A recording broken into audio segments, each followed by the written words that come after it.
My name is Max Wallace. I'm the CEO of Accelerate Brain Cancer Cure.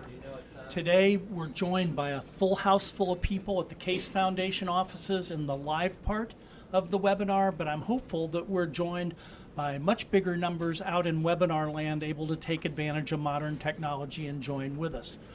I have here on our stooled podium Brian Alexander, who is the principal investigator for a new clinical trial called INSIGHT that he will talk about today, a very innovative approach to doing brain cancer clinical trials.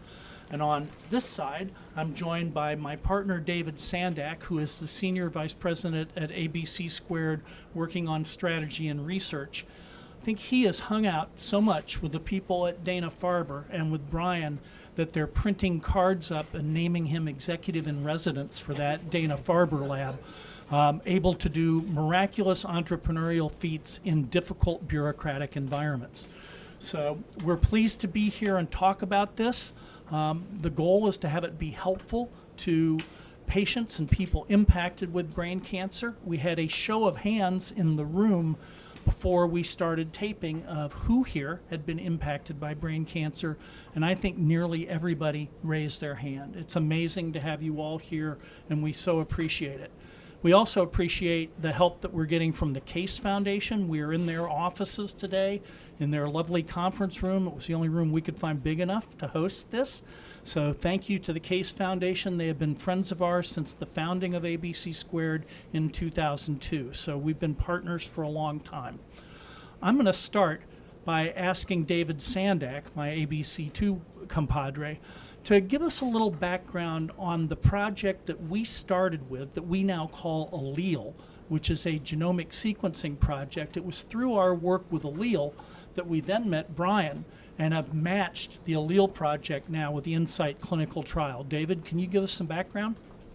Sure. So first of all, thank you for joining us today, and it's really exciting to be able to share with you some of our work on why we do what we do and how we do it, and specifically about this project that brings together our efforts to bring robust genomic sequencing to brain cancer patients and then help match them to clinical trials and therapeutics that might be effective, especially when standard of care has not been as successful. So I'd love to just share a quick story about how we got involved in this in the beginning. And it really started with a friend of Max's and a friend of mine, a woman by the name of Ann Feely. And Ann was this fantastic spirit, a smart, funny, beautiful person who was diagnosed 7 or 8 years ago now with a glioblastoma. And Ann really took the bull by the horns and really wanted to identify and find, understand about her tumor and then find therapeutics that could help her. And she asked us to give her a hand finding genomic sequencing tests that really might be able to help elucidate information about her cancer. And so we locked arms, we got to know her, and we struggled. We really did. It was really hard. I'd like to think that we did our best, but getting those results and finding those needles in a haystack for Ann proved to be a challenge. We knocked on doors at major hospitals, at diagnostics companies, and came to understand that the tools and services that were out there at the time really weren't sufficient to help Ann and patients like her. So a couple years ago, we set out to basically build a system and a platform to address this unmet need in the marketplace, in the clinic, and in the patient communities to provide brain cancer patients with robust genomic sequencing that would both help them identify therapies and power and aggregate large data research studies so we can start to understand some of the underlying unanswered biology questions in brain cancer. And so that's how we started. And I don't know, Max, I can kind of dig in a bit more if you want, but what do you think? Well, you gave me the perfect lead-in to note that we have been the beneficiary of goodwill and vision by a number of wonderful people, and especially a couple of powerful women, Ann Feely being one. But we're joined today by Laura Loeb, our friend over there. When it came time to put this together, we pitched Laura on the idea of what we called the 1,000 Coupon Project. We thought about like Chinese meal specials where you get the coupon on your windshield, and maybe we could give coupons to doctors and patients to get their tumors sequenced. And then we would return that information to them and aggregate it for research. And a lot of the people we talked to thought we were crazy. We pitched Laura on this, and she may well have thought we were crazy, but we liked her because she had an apparent high tolerance for crazy, and wound up funding this project for us along with her husband, Howard Morse. So Laura, we're especially grateful to you for making our dream coming out of the Ann Feely experience a reality. And it's fun to be able to show you today where this has gone and where we think it can go in the future. So now, if you want to go back and talk more about that, I thought we had this wonderful and rare opportunity to thank a special friend. Sure. So here's how it works in a nutshell. So we work with 10 clinical institutions across the country, ranging from Dana-Farber, Mass General, MD Anderson, the Mayo Clinic, UVA, University of Pittsburgh, and a bunch more. And we're able to identify patients who are newly diagnosed brain cancer patients and transport their tumor tissue and blood to the Broad Institute in Cambridge, Massachusetts. And what we do is we sequence their tumor DNA and conduct what's called a whole exome analysis. So what differentiated this project from the beginning compared to other genomic sequencing and profiling efforts is we really didn't want the project to be superficial. We wanted to go deep, we wanted to go big. We really wanted to understand not just what's known already about cancers and identify markers that might be out there, but see if we can understand new markers that might be driving tumors to resist therapy, or might be markers that might help us identify recurrence at an earlier stage. So we invested in sequencing the whole exome, which from a clinical standpoint had never been done before in cancer. So this was a real novel aspect of the project. And the goal was to be able to return back to that patient's physician a clinical report within a matter of weeks that could help inform treatment decision making. And then the raw genomic data and clinical data that we were collecting at the time would then also be aggregated and stored in a data warehouse that could be made accessible to researchers. So that's the program. It started off on the back of an envelope being called the 1,000 Coupon Project, thinking we'd provide coupons to patients and they would get free genomic sequencing. We evolved a little bit over time and started calling it the Allele Program. But I think at its core and its heart, that original vision hasn't changed much. And it's been really exciting is we've now paired the genomic sequencing platform with this adaptive clinical trial that Brian and his colleagues at Dana-Farber have developed to hopefully not just give patients information about their cancer, but then provide an opportunity to join what could be, we think, a really exciting clinical trial. David, thank you. Brian, can you, playing off that base, give us a little idea both of how Allele sits at the front end, why it is there, why you've designed the trial the way you have, and why that's an improvement over the trials I described earlier that were much more simple in their outlook? Sure. So maybe I'll start from kind of a very low base and build up to where we met Allele. So I think Insight is designed as a solution to a couple of issues. I think everyone's frustrated that there hasn't been more progress made over the last several decades, and any kind of progress in the future is going to be completely reliant on new biologic insights, research, basic science. But the question was whether we were actually evaluating all that information that was coming out of basic science efficiently. There's been a lot of innovation in biology and sequencing and computational techniques over the years, but very little in terms of how we look at these in the clinic. Clinical trials have been largely the same for decades. So my personal frustration in this was when I'm a radiation oncologist at Dana-Farber, and I'd see patients come in, and sometimes we heard the disconnect between clinical trials and being able to match with patients. So we say not very many people enroll on clinical trials, and then there's a lot of patients that want to go on clinical trials that can't find them.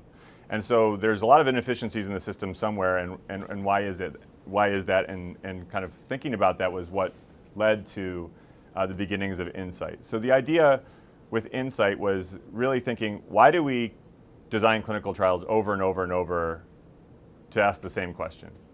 So basically we want to know whether, like for glioblastoma, newly diagnosed or recurrent, we want to know whether if you get this drug, will you live longer than if you just take the standard of care? So standard care plus drug. There's other questions you can ask, but that's kind of a standard. So why do we keep rethinking this every time? It takes a lot of effort to build a clinical trial. People get in a room, they all have to coordinate their schedules, it might be next month. They come together and say, like, we want to do a trial in this. You work with the pharmaceutical company or the government. You go back and forth. You then meet again next month because that's when the schedules align again. You come up with an idea. You get all the players together that are going to be a part of it. You develop a protocol. You have it reviewed. There's corrections, another month. Send it back, another month. So it takes a long time just to get the protocol developed. And then once it's developed, getting all the right people in place at even one site is challenging. So training people on how to approach patients, how to get data, all this kind of thing, going through the IRB. Then if you do it at multiple sites, even more complexity. And some of those sites may spend 100 person hours to get a trial up and running and accrue 2 patients because the trial is then closed.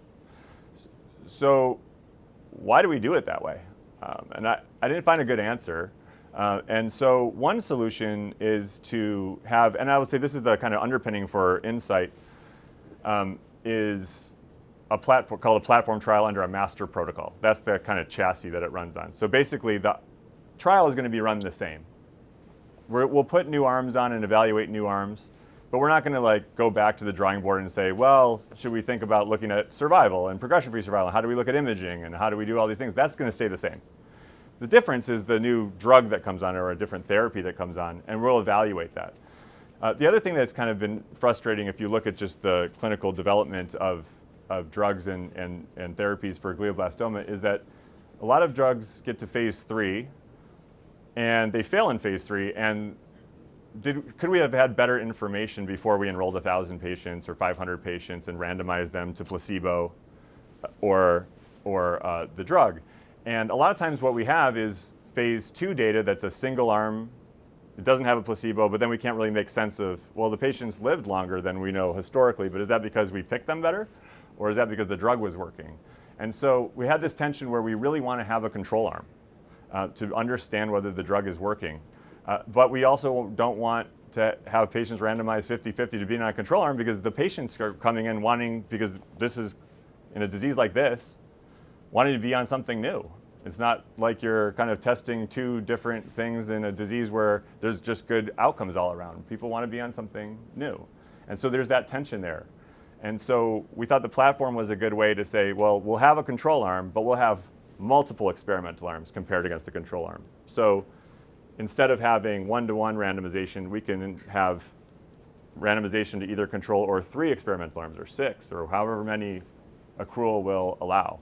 And so that provides a lot of efficiencies. It provides more opportunities for patients to go on trials. By having the trial open and not closing and just adding arms and dropping arms, it allows people to plan ahead and say, like, oh, we're going to have this trial open at this site and it's going to be available, so maybe I need to hire another person or a project manager or get the message out. I mean, you can spend a lot of time getting the message out about a trial and then it closes and then you start over. And if you look at trial accrual, as a function of time, it's not like it's, a linear relationship. It starts off and there's not much accrual, and then there's a lot of accrual, and then it closes.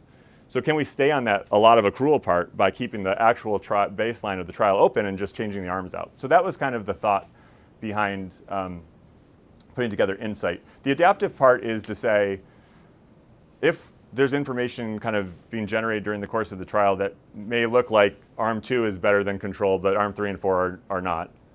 Should we still randomize everybody equally, or should we start putting more patients on arm 2 to answer that question and to have patients have a better chance of getting on a drug that may be working? And so that's the adaptive part, and that's powered in Insight by Bayesian adaptive randomization, which just says, it just means that the information that's accruing during the course of the trial is used to kind of weight the coin at the beginning of the trial. And that can be just in general, or that can be specific to whatever biomarker a patient has. So you can imagine that if now you have a biomarker trial and you have biomarker positive and biomarker negative patients, a lot of times we just assume that we know the biomarker matters. I mean, that might be from good data, it might be from just like looking at the complicated pathways in a biology textbook and saying that, oh, only those patients that should benefit. But we don't know that from any data. So this is a way you can actually say, well, the biomarker positive patients are going to have one randomization probability and the negative ones are going to have a different one. And if it looks like arm 2 is doing better than control, but it's really only for these patients, those patients will have the kind of weighted coin, but these ones might drop out and they might not be enrolled onto that anymore. So it gives flexibility to learn more about biomarkers, about which patients the drugs are doing better for, actual clinical data. Even trials that just accrue patients that have a biomarker end up not knowing if the biomarker was effective at the end. It was just assumed. And so this is where we kind of led into Allele. Yeah, so maybe Max, maybe just come full circle. So one of the reasons why we were really excited to create this partnership was it's almost silly and hard to believe that most clinical trials, traditionally, historically, have been designed that even if it's a drug that was designed to target a specific mutation, oftentimes the clinical trial is not designed to select patients for that particular alteration. What's really exciting about what Brian and his colleagues have done with Insight is it allows for a smarter design of a clinical trial earlier in the process. So not waiting all the way to the end of the clinical trial process in late phase 2 or phase 3, or looking back retrospectively to try to understand which patients might have been responders versus which patients were non-responders. The Insight platform allows us to stratify and do analysis in real time to start to better match patients to better drugs. And this will be more efficient. It'll help patients. It will hopefully advance our understanding of the disease at a more rapid pace. And so what we've done with Allele is by giving Brian as much genomics data as we can, that allows his biostatisticians and his team to go back and constantly analyze and test hypotheses to understand which patients might respond, and then expand or contract arms in order to more efficiently and effectively assign patients to trial arms. I'll just add one thing. The kind of ongoing nature of the platform is also a solution to, in old clinical trials, all the information generated during that trial is kind of locked in that trial. Whether it's published or not, you can sometimes get the data, sometimes you can't, but it's not like that trial and this trial can be kind of directly compared. Whereas if they're all under the same framework, then you have more of a systematic learning. And that's something that was really attractive to me to partner with Allele, because Allele was generating this systematic genomic information, and it could be ongoing, and we could merge those things together to really kind of have that breakdown of the silos between trials and really learn across trials. The philosophical alignment on the way in which we both see data is a really important part of this. We fundamentally believe that patients own their own data, and patients should be enabled and to basically say what happens to that information. Oftentimes, either pharmaceutical companies or diagnostics companies treat patient data that they're generating as their own assets. So one of the reasons we were really excited to work with Insight is that all of the data that's generated both in the clinical trial and on the sequencing side of the project is being aggregated and placed in the public domain and will be available to the research community at large to help deepen our understanding of the biology of the disease. Brian, historically, clinical trials in brain cancer have been done upon recurrent patients. And that's because you had what was then thought to be the standard of care with surgery, radiation, Temodar, and you'd wait for the tumor to recur before you moved away from the Temodar to something experimental. Tell me how Insight deals with this issue now and moves it earlier in the process. Yeah, so the eligibility criteria for Insight is newly diagnosed patients with unmethylated MGMT promoters. Yeah, historically, that may have been the way trials have been done, but I think from the patients I see and from what I hear talking to people, just from my own kind of assessment, it doesn't seem like the standard of care that we have can be really considered much of a standard. So opportunity, at least, to go enroll on a clinical trial, you don't say you have to enroll in a clinical trial, but opportunity to have access to something that's something in addition to the standard of care seems like it's a priority. I think there's also a potential to learn a lot in that phase of, every patient that gets diagnosed and is going on standard of care, we're not learning anything about anything new. And we're not systematically collecting data in any way. To be honest, like even if you enrolled patients on a clinical trial that did nothing but the standard of care, you'd at least systematically collect the data, and you could add on something like allele and learn more from that. So that's how we've looked at it in Insight. But ideally, you'd have everybody enrolling on a clinical trial, and all that information be used together to really understand what's going on with the disease and the therapies that are being tested. One of the things that appealed to me when we first started looking at the Insight trial was by moving to an upfront condition where you're dealing with people as soon as they're diagnosed, they're at their maximum health level. Systemically, they're healthier than they would be 12 months down road after taking significant radiation and other drugs and allowing the cancer to do whatever it's going to do. So it seems to me that by properly selecting patients, giving access to standard of care for some, but getting treatments to people earlier, we improve their chances of success. Is that a way to look at this? I think so. I think that's a good way to look at it. I think every patient with a glioblastoma should have an opportunity to enroll on a trial of a new therapy in whatever stage of the disease that they have. It allows us to, maximize learning. It allows people to have opportunities to be on different things. And, the looks that people give me in clinic when I describe the standard and, the things that go on with the standard is like, that's it.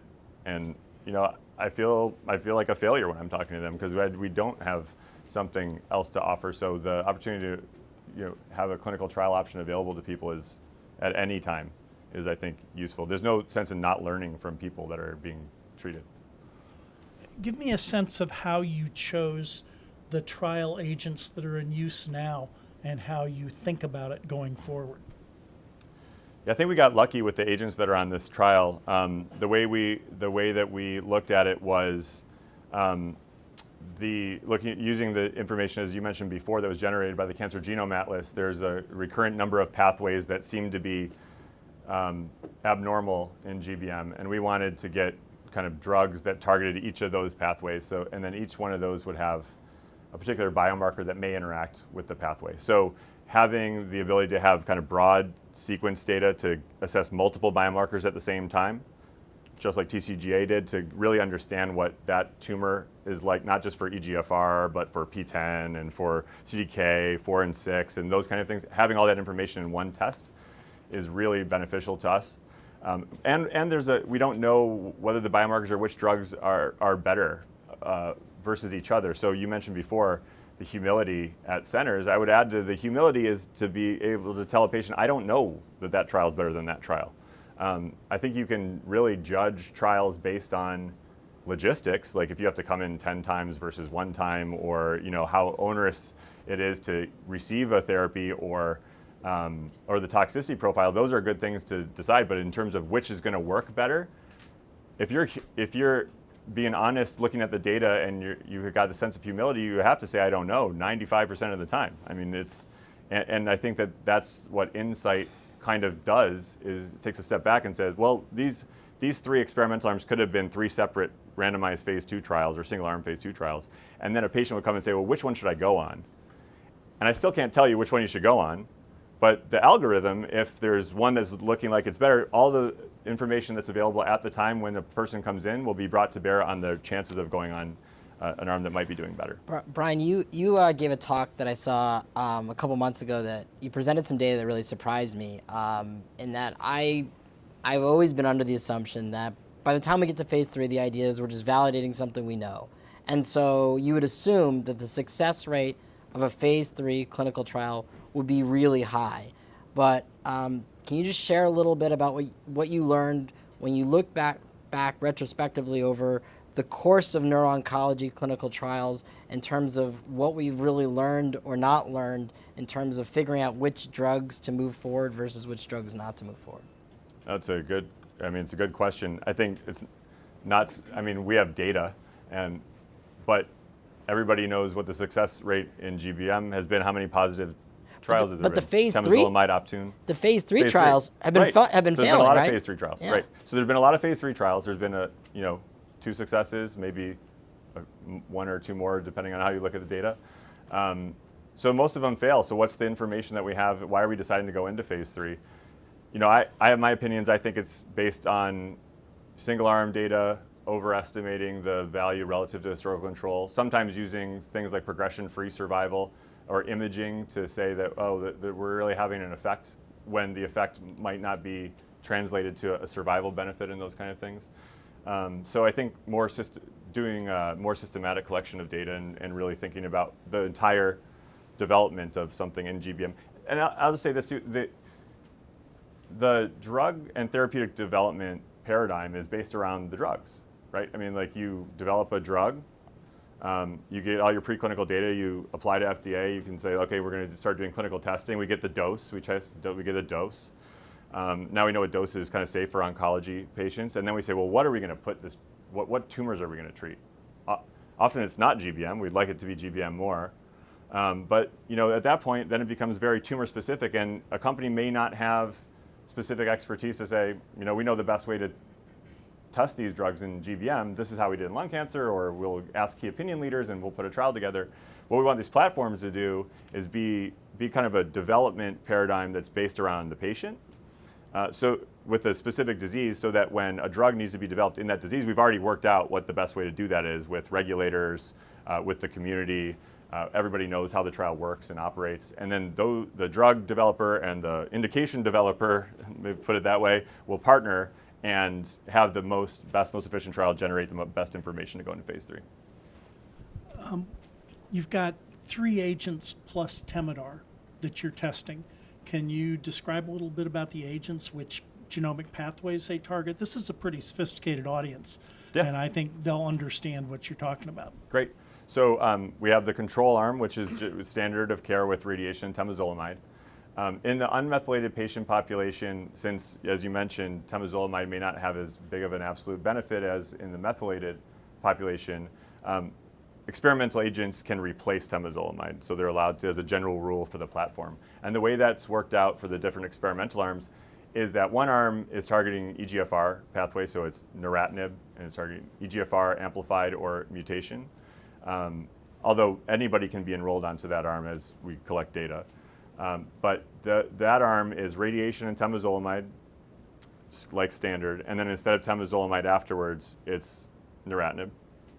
The second arm actually has a radiation sensitizing hypothesis. It's CC115 from Celgene. It's a DNA PK inhibitor, which inhibits the ability to repair damage from radiation, as well as an mTOR inhibitor, which we think has monotherapy activity. So that drug just replaces temozolomide, both in the current and adjuvant phase. And finally, there's abemaciclib from Lilly, which is a CDK4/6 inhibitor. That also is similar to neratinib, where we think the effects are not in combination with radiation. So radiation temozolomide stay the same, and then afterwards, instead of temozolomide, they get abemaciclib. And each one of those has a constellation of findings that can be seen on the sequencing that we said may interact with the treatment, so that neratinib is a good example. If it's only working in EGFR amplified population, the algorithm will see that, and people with negative EGFR non-amplified tumors won't be enrolled onto it if that's what's going on. Do you have plans to add more drugs based on more pathways or mechanisms? How are you looking at that, and how are those going to be selected? So we'd love to add more arms. I think it's all going to be selected based on a process with a steering committee of all the organizations and centers that are involved. I'll just say, I may be the principal investigator of the trial, but we see this trial as more of a way for other investigators to be able to do research. So if another investigator says, oh, I really want to do a trial with this drug, that investigator and the drug go in and are evaluated on the trial versus control. It's not my arm, it's not my trial. They get to evaluate. They could have done a single arm before, but now they get this control arm, they get the data back, and they can write it up to trial and get the academic credit like they would have otherwise. Same thing with pharmaceutical companies, get the data back versus control, not compared to the other arms as they would otherwise. We'd love to add arms. We could take, if there's a good drug that doesn't have a biomarker, isn't targeting a pathway, I'll take that. We want to get the best ideas, put them in there, compare them versus control, and then efficiently evaluate them and give patients more options. Our organization, ABC Squared, has built a lot of its early work on trying to help therapeutic developers move their technologies into the clinic and for patients. We've had a hand in putting about 30 different therapeutic approaches into the clinic. It's a focus that we have. And what's arduous is each one's different, each one's hard, all the personalities are different, the technology is different. And I just thought that was the norm, that we just had to live with that we were dealing with these rare beasts that were all hard to deal with. What I like about what you described, and it's how you started your description, is you've basically now built a USB hub that when we see interesting drugs and treatments, we can bring those fledgling ideas to you and say, can we plug into this GBM-centered USB hub and automatically have an investigator network, the rigor of a statistical analysis structure, a method for storing data. And instead of trying to help everybody build little nascent freestanding, perhaps venture, perhaps not venture funded companies, they can do what they're good at, which is discovery and preclinical research, and have partners able to then help them look at it effectively in the clinic. Yeah. And it's been one of the things I've been most excited about Insight going forward. Yeah, we really want to lower the barrier to entry for people wanting to test drugs in GBM. We think that that's kind of the secondary gain of sending kind of almost like a market signal in to say, for companies that were maybe not considering GBM for their drug before, well, I actually don't have to build this whole apparatus and infrastructure, or maybe I don't have to sell my asset to a big pharma to run a phase 2 trial. We can kind of partner with this group that's already kind of ironed out those types of things to do that. And so absolutely, that's really a focus of ours. Well, and as we moved from an era where we described cancers by the organ they seem to impact, liver cancer, lung cancer, breast cancer, to an era now driven by genomics and all the other omics that are out there, to saying that they're now identified by their molecular profile. What that's given us the ability to do is to think creatively about repurposing drugs, to take drugs where people have spent money to develop them in larger market cancers, in lung cancer, in melanoma, in breast cancer, and say that shares a common pathway with the brain cancer that we're interested in. Can we test that? If they had to set up fully new, freestanding, independent clinical trials, they might not do that. If instead they can talk to you and find an efficient path to bring that already developed drug with an already existent safety profile to you, are you able to accommodate that in Insight? Yeah, sure, absolutely. And furthermore, if you know your drug's targeting a biomarker that is actually a really rare biomarker in GBM, having this data in a systematic way over time, we'll know more about the natural history of that specific subtype of the tumor, and we can help developers think about what kind of trial they want to do, how many people need to be enrolled, what the endpoints look like, and so on. In the early days, when we were back thinking about 1,000 coupons, we thought it was a great idea, but one of the challenges was how you would match the genomics to the treatment selection, but then to the natural history of the patient's treatment and progression. And it meant that we were going to have to either have a marvelously collaborative set of treating physicians, none of whom would have time to track that. They get 10 minutes with a computer terminal with their back turned to you when they treat you in modern medicine. How do we get that data from them? Well, the nice part is in a clinical trial like this, we have the treating physicians matching up to all that data. And it's the best chance that we've seen to actually be able to match genomics to treatment to natural course of that patient's treatment, natural history, so that all of a sudden the important parts of this trial are coming together where you can really see what's happening with the drugs for the patients. Yep. And he only had to build that infrastructure once. Are you thinking about how this trial model might be used either to be expanded or to drive other trials that would be useful? I have to admit, when we looked at Insight, we've been looking at the I-SPY trials for years that have been used in breast cancer. There just weren't enough trial agents available in brain cancer to give you the option to do an adaptive clinical trial. We had to wait for drugs to come down the path and for cooperative pharmaceutical companies to make them available. But it seems to me now there are opportunities to take this into new directions, new companies, but also even new jurisdictions. Are 10 centers enough to get you the patients you need? And will we be looking to kind of expand our experimental thinking into broader markets and broader approaches? Sure. And you mentioned the I-SPY experience. That experience and those investigators were really the kind of first movers in this space and blazed a lot of the trail that the rest of us are following. I mean, when we go and talk to FDA, when we go and talk to anybody considering doing one of these trials, oh yeah, that's like I-SPY and it works. I've seen New England Journal papers and things like that. So I can't stress enough how important that was. Sure, I think this is a solution to a specific issue, Insight, but then you can think about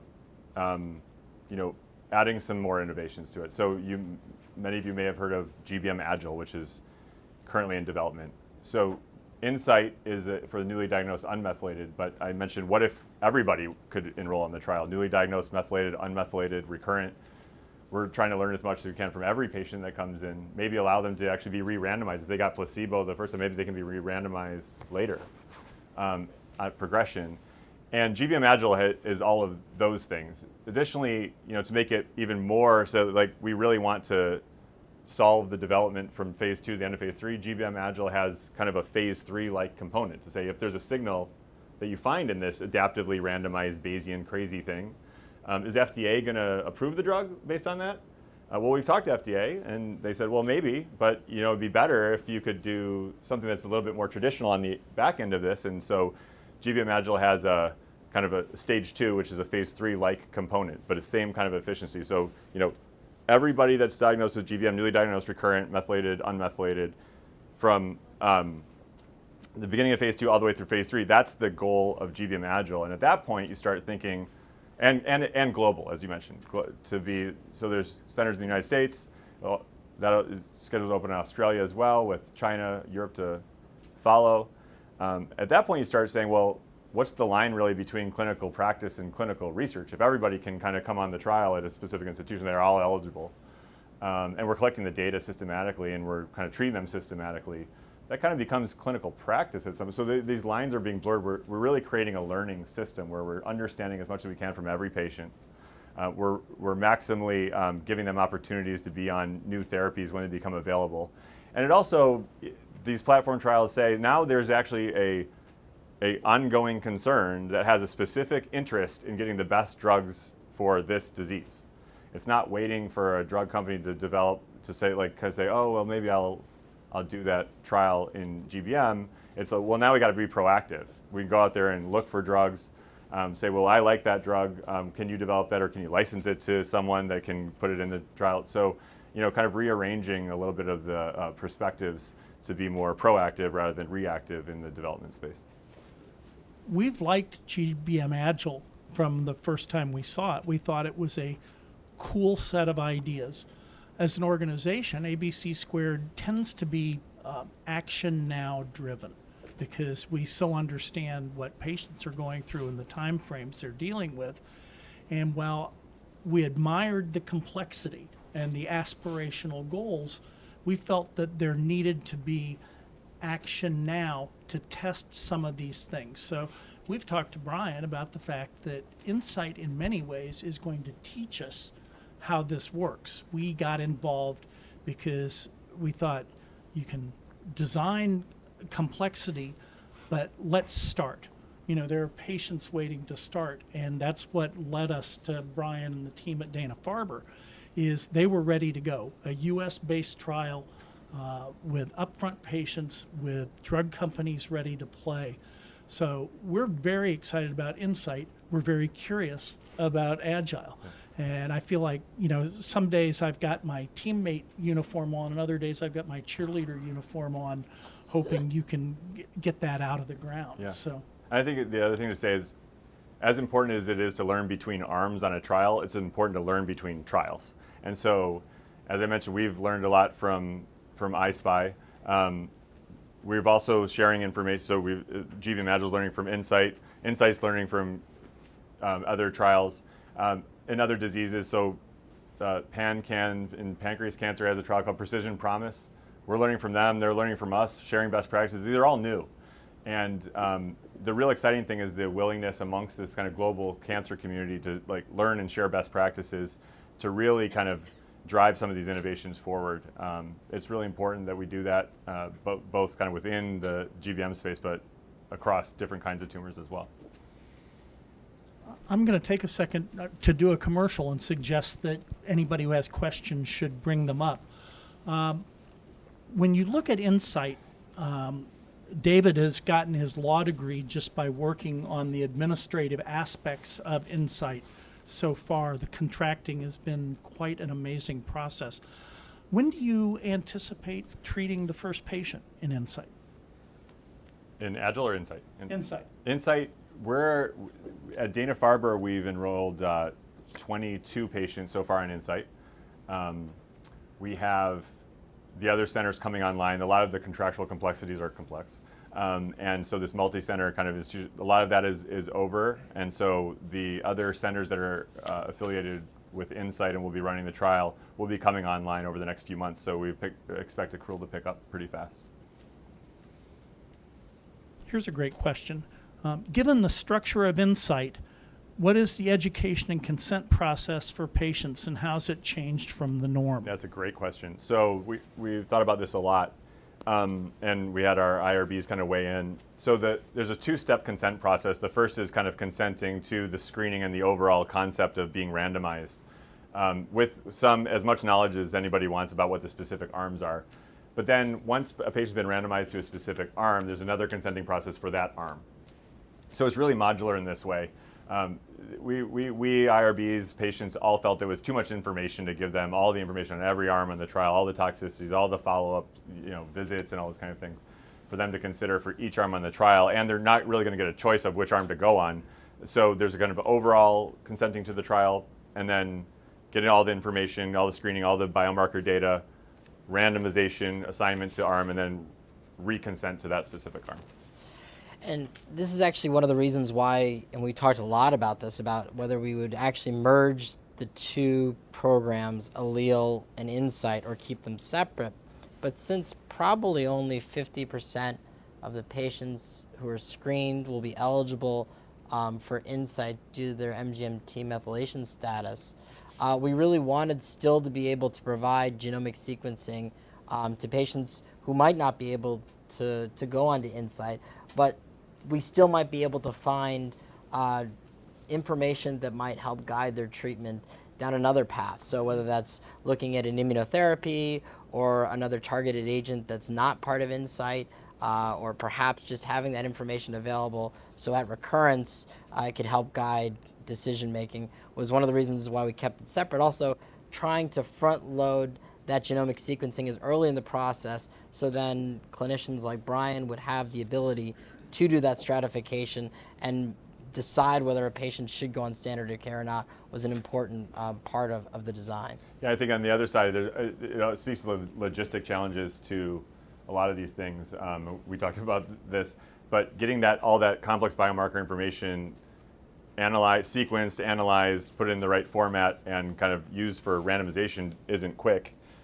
So we also wanted to be flexible enough to say, a patient got surgery somewhere else, they didn't know about Insight, they came to one of the centers that's involved in Insight, it's been 3 weeks after their surgery, we don't have time to do all the sequencing that we can do in Allele, but they actually have a Foundation Medicine report in their hand or something equivalent. Can we use that?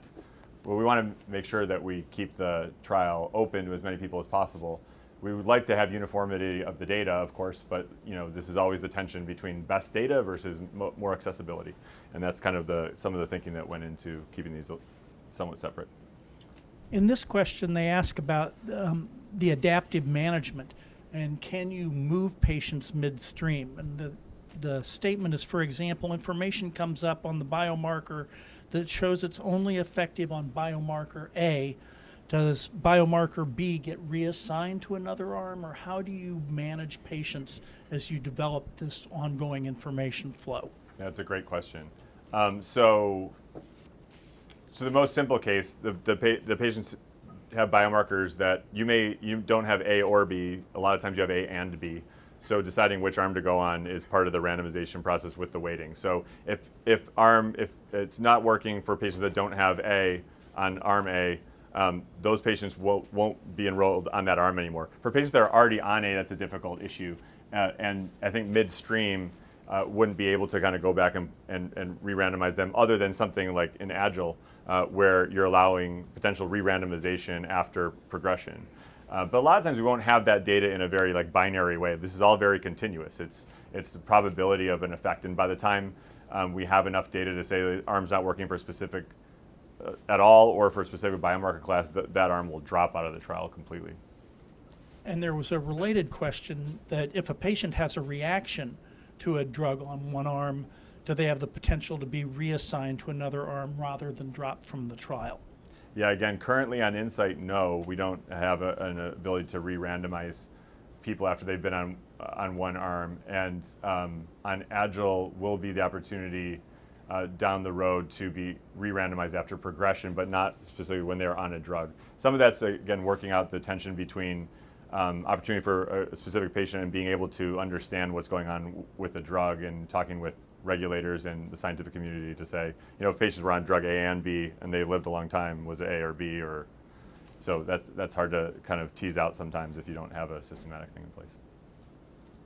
Both of you have been heavily involved in dealing with the administrative, regulatory, legal aspects of this. One of the questions is, can you say something about the IRB process, the Institutional Review Board process for Insight, and then talk about data analysis. Who does the data analysis in this process? And this question is, who pays for it? For Insight, the data analysis is paid for by a grant from the Burroughs Wellcome Foundation. We got an Innovations in Regulatory Science Award to develop the statistical kind of underpinnings of the trial, and also do the analysis. So that's who pays for that.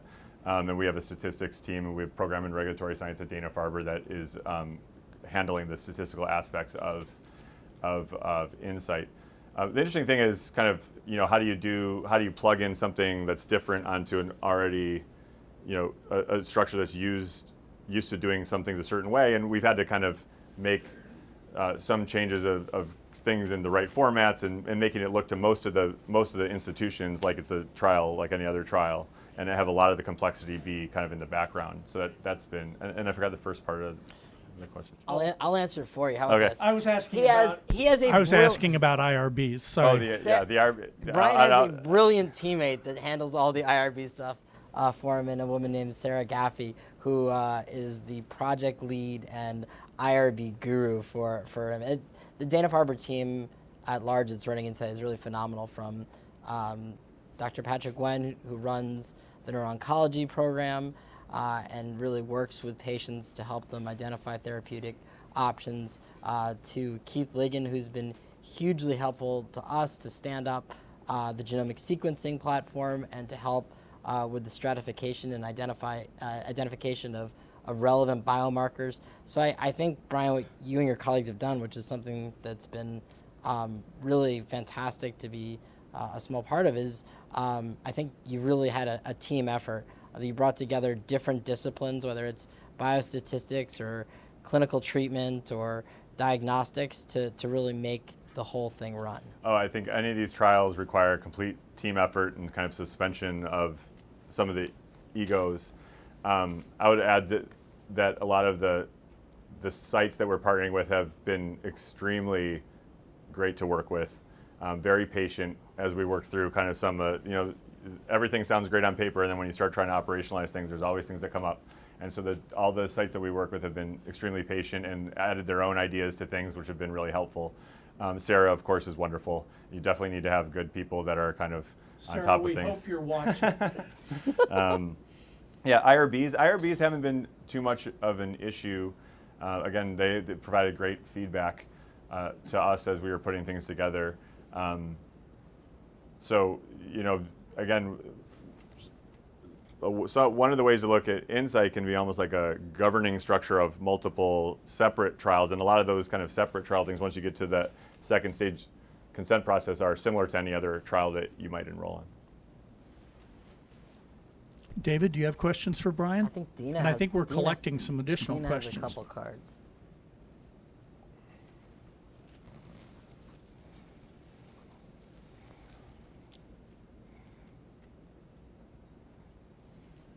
Okay, one of the questions is that you mentioned working with the FDA to comply with regulatory issues, and that we've thought that this trial design should be very interesting to the FDA. They've had some experience with it in the earlier breast cancer trials, et cetera.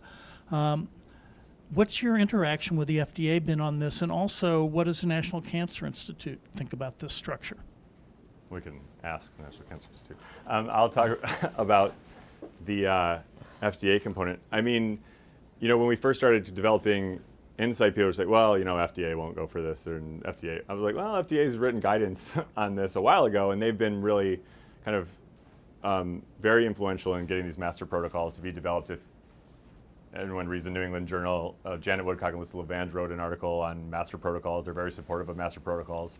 I think in addition to just kind of ensuring we comply by FDA standards, I think they're really helpful in thinking through, well, what is the really core mission of the FDA? What are the current standards in place? How can we be innovative within that framework? And and does that framework need to change? There's legislation, all those kind of things. So FDA can't go out and design a trial for you, and they can't go out and execute the trial, but they've been just wonderful partners in thinking through all of these structures. And I'll say the new structure under Rick Pazzer for oncology at FDA is really full of wonderful people that are very forward thinking in terms of how to make the best decisions on getting these drugs developed and get them to patients, because they really understand the need. This question was targeted to you as a radiation oncologist and asking about the role of radiation therapy, radiation oncology in Insight in terms of non-standard care. How does radiation figure into this? So, I mean, radiation currently, as it is in Insight, is kind of part of the standard regimen. So everybody gets radiation for the newly diagnosed patients. We are somewhat less prescriptive on exactly how to do the radiation to allow for more people to be able to participate at different sites. A lot of times people come in for clinical trials and they may be eligible, but they live 3 hours away from a center and they want to get radiation at that center, and they don't do radiation the way that it's said in the trial, or that site hasn't been approved by the trial. So we've been try to be flexible with the standard regimen to allow more accrual. That being said, if somebody came and said, you know what, I think doing radiation a different way is going to lead to survival benefits for GBM patients, we could include that as an arm. So radiation can be the experimental unit.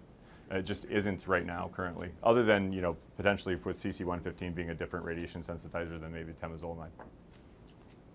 There's a question here that uses as an example a company's clinical trial, Immunocellular, that had a phase 3 for an immune therapy called ICT-107. And that drug study was suspended for lack of funding. It's the constant challenge of small companies trying to bring drugs forward. Would a drug like that be eligible for Insight at some point? Are there ways that we can use Insight as a machine to help some of these good ideas move forward that just didn't have the horsepower to make it all the way along? Sure. I mean, I think Insight is a way to get randomized data, and Agile will be a way to get randomized data. And we're trying to lower the costs of entry to as low as we can. And clinical trials are really, really expensive. And monitoring, every time you put something in the protocol that says, oh, the patient has to do X, well, you have to find someone to go make sure they did X or get the source documentation to do X and then send it to this person, send it to this person. So it's really, really expensive. And we're trying to be mindful of that and really pare down the kind of things that we are trying to collect and report on and say, like, is this essential? Because the trade-off is really, if we can get the cost much lower for things that come into clinical trials, they'll be asked and answered more so that drug, other drugs that maybe aren't being developed because of the astronomical cost of running phase 2, 3 trials. That's one of the problems we're trying to solve. David, you've been working hand in glove with the Insight team. Do you have questions for Brian? I can't believe we've covered everything we need to cover, but I thought there might be things that you think would be of interest from the work you've done with them as entrepreneur in residence that you are. I'd be curious, Brian. So it seems like everything's gone really well and you've learned a lot along the way. If you were going to go back and give yourself some advice a couple of years ago, what might you have done differently, or what was something that surprised you as you were building this out?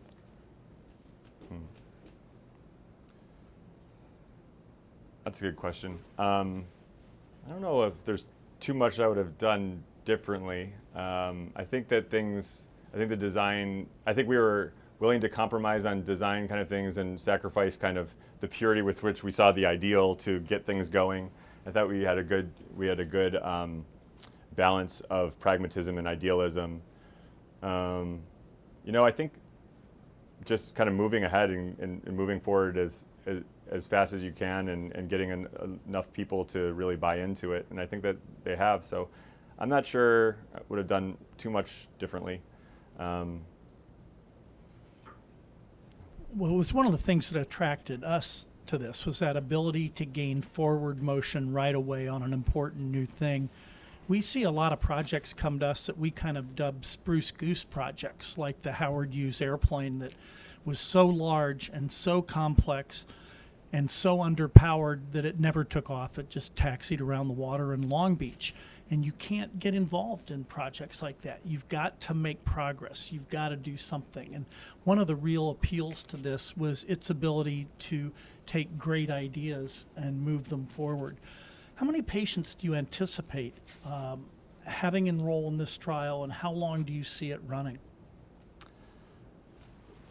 That's a good question. So, I mean, these trials are designed to be in perpetuity. So the question is, how do we align these efforts with other efforts? How many drugs are in the pipeline that we can get access to? How many arms can we have versus the accrual? Those are all the things that kind of go into it. The amount of patients per arm is set as a maximum of 70 in Insight and 150 in Agile, with an additional 50 if it goes on to the stage 2. That could be less than that if the drug's not working and we find out that early. So, how many patients enroll in the trial is somewhat a probability rather than a specific number. And that's why we actually have to write software and do clinical trial simulations and, say, run Insight and then run it 10,000 more times and say, like, out of those 10,000 times, how many times did, it find the drug, if the drug was working, and how many patients were enrolled and how long did it take and those kind of things. So there's quite a range. Well, I want to take this opportunity to thank all of you for finding your way down here to Rhode Island Avenue in Washington, D.C. It's nice. I hope you enjoyed your lunch and the presentations.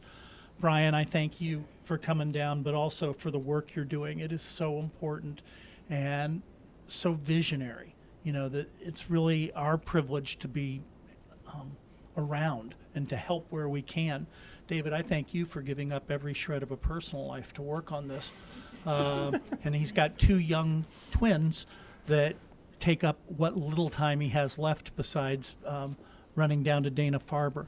But I hope you found this interesting, entertaining. I'm going to be here for a while with you folks locally. Anybody who watched this on the webinar, please feel free to call, write, participate. When you're in this group, people come to you because they know you've been impacted by brain cancer and they want advice. You can send them to the guidance section of our website, but what you really want to do is tell them they need to really look at clinical trials, look early, and get good advice. So I hope you all become messengers for this process. Thank you very much. We've enjoyed doing this. We'll look forward to new opportunities.